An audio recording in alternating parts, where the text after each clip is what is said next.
চলো আমাদের যতটুকু পরিবেশের ভাবনা থেকে যতগুলো কোয়েশ্চেন অ্যান্সার বাকি ছিল অনেকটা বড় ছিল, তো আমরা আজকে সেগুলো সলভ করে নিই। তো প্রথমে হচ্ছে যে কোয়েশ্চেনটা, সেটা হচ্ছে ওজোন লেয়ার নষ্ট হচ্ছে, এটা কিসের জন্য? আমি আগের দিনই ওজোন হোল কিভাবে তৈরি হয় সেটা বলে দিয়েছিলাম, এবং ওজোন লেয়ার স্ট্র্যাটোস্ফিয়ারের কত কিমি থেকে কত কিলোমিটারের মধ্যে থাকে, ভূপৃষ্ঠের কত কিলোমিটার উচ্চতা থেকে সেটাও বলে দিয়েছিলাম। এটা নষ্ট হচ্ছে সিএফসির জন্য। সিএফসি পুরো ফর্ম কি না, ক্লোরো, তোমরা হয়তো জানো, যারা জানো না তাদের জন্য বলছি, ফ্লুরোকার্বন বা ফ্রেয়ন যেগুলো বলে না, যেগুলো তোমার রেফ্রিজারেটর এসি থেকে বেরোয়, সেগুলো সবই কিন্তু ওজোন লেয়ার ডিপ্লিশন করে, মানে ক্ষয় করে। আচ্ছা, দ্বিতীয় প্রশ্ন হচ্ছে হাইড্রোজেন হিলিয়াম কোন রিজিয়নে থাকে? এটা একটু মনে রাখার চেষ্টা করবে। হাইড্রোজেন হিলিয়াম এবং আয়নিত অক্সিজেন সেটা থেকে এক্সোস্ফিয়ারে। আগের ক্লাসে কোন লেয়ারের পর কোন লেয়ার আমি কিন্তু বলে দিয়েছিলাম, তাই তো? আচ্ছা, এরপরের প্রশ্ন হচ্ছে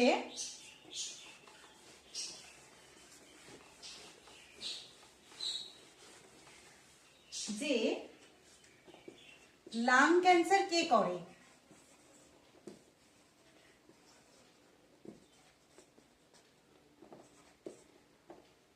কাগজ? কাগজ নিশ্চয়ই লাং ক্যান্সার করবে না, তোমরা জানো। আচ্ছা, অ্যাসবেস্টাস? অ্যাসবেস্টাসের চাল হয়। আচ্ছা, সিলিকা নাকি টেক্সটাইল? টেক্সটাইল বলতে যে জামা কাপড়ের যে তোমার ইয়েগুলো তৈরি হয় না, জামা কাপড় যে তৈরি হয়, কটন ইন্ডাস্ট্রি যেটা, সেটা হচ্ছে টেক্সটাইল ইন্ডাস্ট্রি। আচ্ছা, অ্যাসবেস্টস যদি থাকে সেখানে কি ডিজিজ হবে? অ্যাসবেস্টোসিস। ঠিক আছে, অ্যাসবেস্টোসিস। আচ্ছা, সিলিকা হলে কি হবে? সেখান থেকে যারা কাজ করবে তাদের কি হওয়ার সম্ভাবনা থাকবে? সিলিকোসিস। আর যারা টেক্সটাইল ইন্ডাস্ট্রিতে কাজ করবে তাদের ক্ষেত্রে লাংয়ের ছোট ছোট পার্টিকুলেট ম্যাটার গুলো গিয়ে লজ করবে এবং সেখান থেকেই হতে পারে লাং ক্যান্সার। ঠিক আছে, মাস্ক পরে জন্য ওখানে কাজ করে, তাও ওই মাস্কে তো ভালো কাজ করে না, ওর মধ্যে দিয়ে এগুলো পার্টিকুলেট ম্যাটার খুবই ছোট্ট হয়, তাই না? তো সেই জন্য এগুলো হচ্ছে চলে যায় লাংস এর মধ্যে। আচ্ছা, তারপরে প্রশ্ন,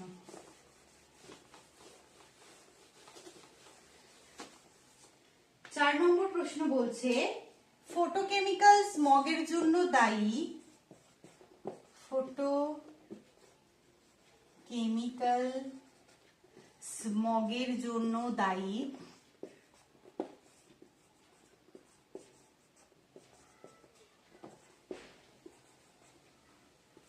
NO2,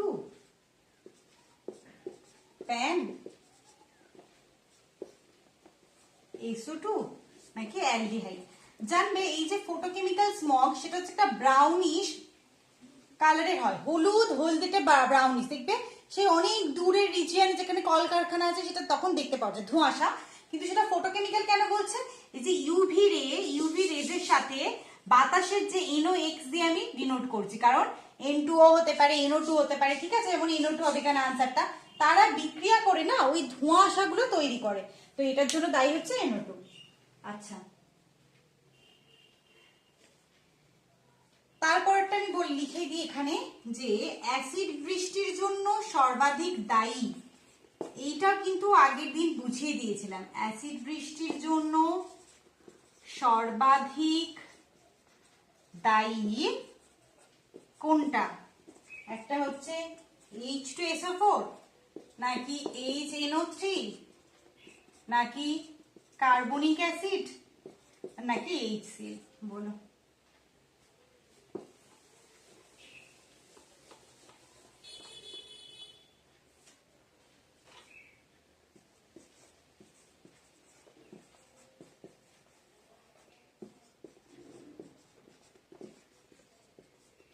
আগের দিনই ওটা করিয়ে দিয়েছিলাম, ঠিক বললাম আগের দিন যে সব থেকে বেশি থাকে H2SO4, তারপর HNO3। ঠিক আছে, তাহলে সব থেকে বেশি হবে সালফিউরিক অ্যাসিড। সালফিউরিক অ্যাসিড কোথা থেকে তৈরি হয়?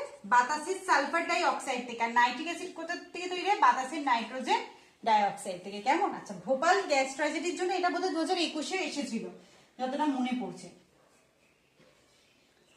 এটা খুবই, এটা এমনি তোমার পরীক্ষাতেও আসে, কম্পিটিটিভের বিভিন্ন পরীক্ষাতেও আসে, সম্ভবত এটা মিসলেনিয়াস পরীক্ষাতে 2023-এ এসেছিল, তো এইসব প্রশ্ন হচ্ছে কি এভারগ্রিন প্রশ্ন, শুধুমাত্র এটা যেমন নিটের একটা পিওয়াইকিউ, তো নিটে এসেছে সেটা নয়, কিন্তু বিভিন্ন পরীক্ষাতে বিভিন্ন ভাবে বিভিন্ন সময়তে কিন্তু এগুলো মানে কোয়েশ্চেন যারা করে তাদের খুবই একদম ফেভারিট প্রশ্ন বলা যেতে পারে।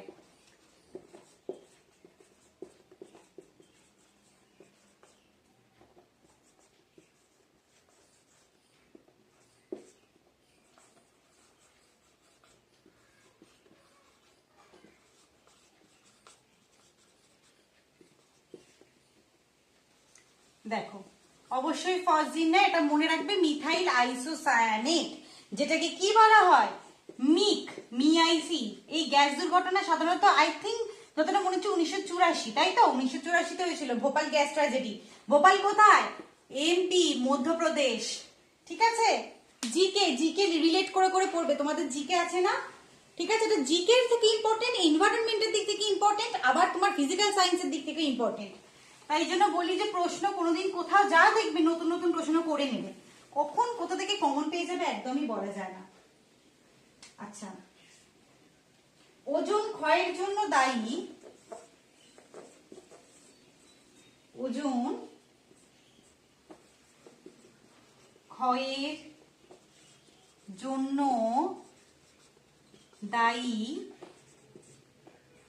সিও, কার্বন মনোক্সাইড, নাকি SO2, নাকি NO অ্যান্ড ফ্রেয়ন্স? এটা এই সবই করলাম না, একটা প্রশ্ন রিলেটেড করেছি না, নাকি CO2?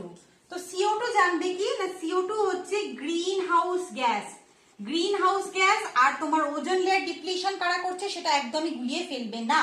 যেমন নাইট্রিক অক্সাইড আর ফ্রেয়ন, CFC, যেগুলো রেফ্রিজারেটর, এসি এগুলো থেকে বেরোচ্ছে, সেগুলো কি না, সেগুলো হচ্ছে ওজোন লেয়ার ডিপ্লিশন করে। কেমন, কালিটা, তার আমি পেনের কালিটা একটু নিই। তো এরা কি করছে না, ওজোন লেয়ার কিন্তু ডিপ্লিশন করছে। আর গ্রিন হাউস গ্যাস কি না, CO2 সব থেকে বড় গ্রিন হাউস গ্যাস, এছাড়াও কিন্তু মিথেন, ওগুলো কিন্তু গ্রিন হাউস গ্যাস হিসেবে কাজ করে। ঠিক আছে, ওজোন O3 নিজে একটা গ্রিন হাউস গ্যাস, এগুলো কিন্তু মনে রাখবে। ওয়াটার ভেপার, ভাববে না ওয়াটার ভেপার সে আবার কি গ্রিন হাউস গ্যাস, কিছুটা পরিমাণে গ্রিন হাউস করার ইয়ে আছে, ক্ষমতা আছে, ঠিক আছে, গ্রিন হাউস এফেক্ট করার।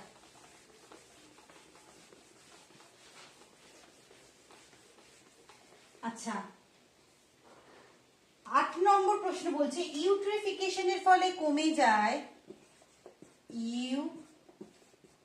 ইউট্রফিকেশন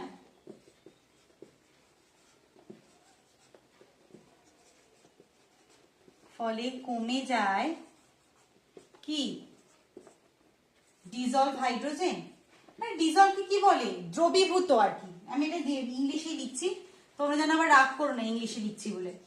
ডিজলভ মানে দ্রবীভূত, তাই তো, ডিজলভ অক্সিজেন, ডিজলভ সল্ট, নাকি সবকিছুই কমে যায়, অল অফ দা অ্যাবাভ।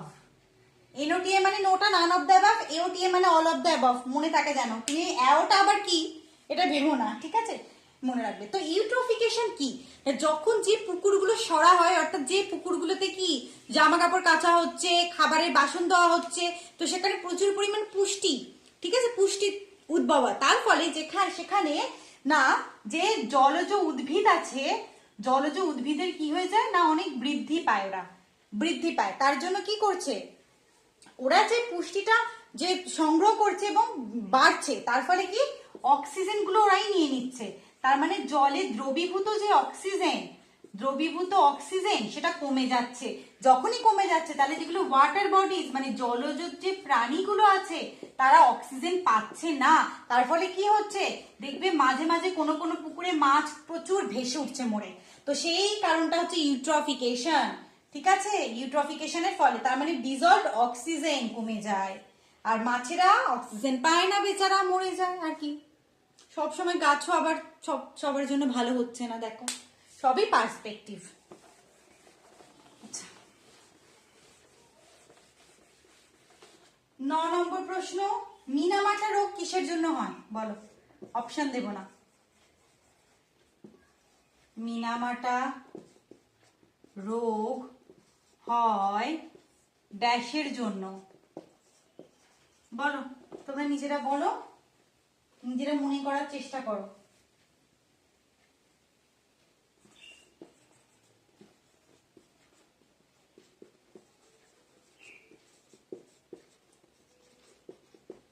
আচ্ছা, তাহলে মিনামাটা রোগ হচ্ছে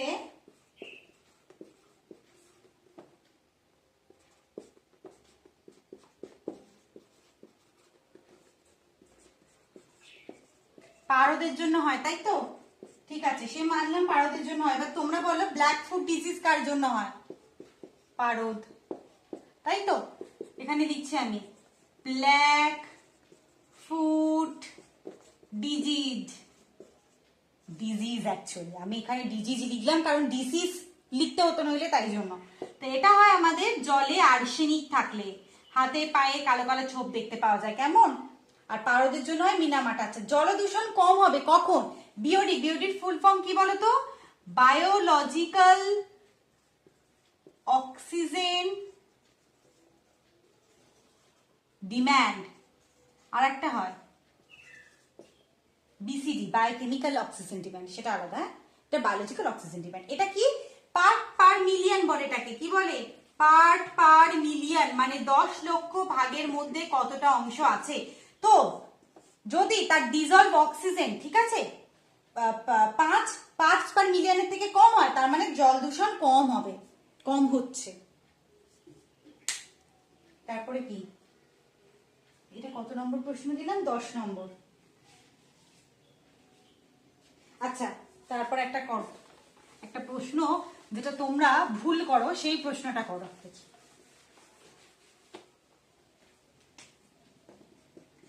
যে CO2 এর পাশাপাশি গ্রিন হাউস গ্যাস কি? এই সবে বলে দিয়েছি, নিজের আবার বলবে। সব আমি কি বলে দেবো নাকি?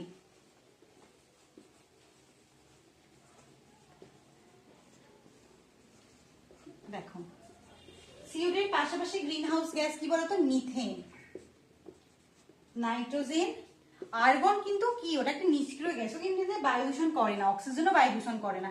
নাইট্রোজেন করে না। যখন NOx হয়ে যায় আল্ট্রাভায়োলেট এর সাথে রিঅ্যাকশন করে তখন হয়, বা NO2 নাইট্রিক অ্যাসিড তৈরি করে অ্যাসিড রেইন করে, কিন্তু এরা আসলে কিন্তু গ্রিন হাউস গ্যাস না। Green house gas methane. এছাড়া কি? ওয়াটার ভেপার, ওয়াটার ভেপার কিছুটা পরিমাণে green house gas. Ozone, O3, সেই কিছুটা পরিমাণ তোমার গ্রিন হাউস গ্যাস। ঠিক আছে, এগুলো হচ্ছে কিছুটা গ্রিন হাউস গ্যাস। হ্যাঁ, CFC mainly ozone layer depletion করে, ওটাও গ্রিন হাউস প্রপার্টি আছে, কিন্তু সব থেকে বেশি হচ্ছে কার্বন ডাই অক্সাইডের, তারপর মিথেনের। আচ্ছা, লাস্ট প্রশ্ন, আর সুন্দর প্রশ্ন, বলো কার্সিনোজেনিক দূষণ, কার্সিনোজেনিক দূষক মানে কি বলতো? মানে হচ্ছে ক্যান্সার কজিং, তাই তো? কি কি বলেছে? গ্যাসীয় বায়ু দূষক। অবশ্যই বায়ু দূষক কেন হবে না? এরা খুব ছোট ছোট পরিমাণে থাকে, সরাসরি আমাদের লাংসে চলে যায়, তাই জন্য দেখে আমরা বলতে পারি না। আর পার্টিকুলেট ম্যাটার মানে কি? ছোট্ট ছোট্ট কণা, তাই তো? তোমরা দেখে আসবে যে পার্টিকুলেট ম্যাটার কখন বলবো, তার ব্যাস বা ব্যাসার্ধ কত হয়, ঠিক আছে? দুটোই, এর আনসার হবে দুটোই।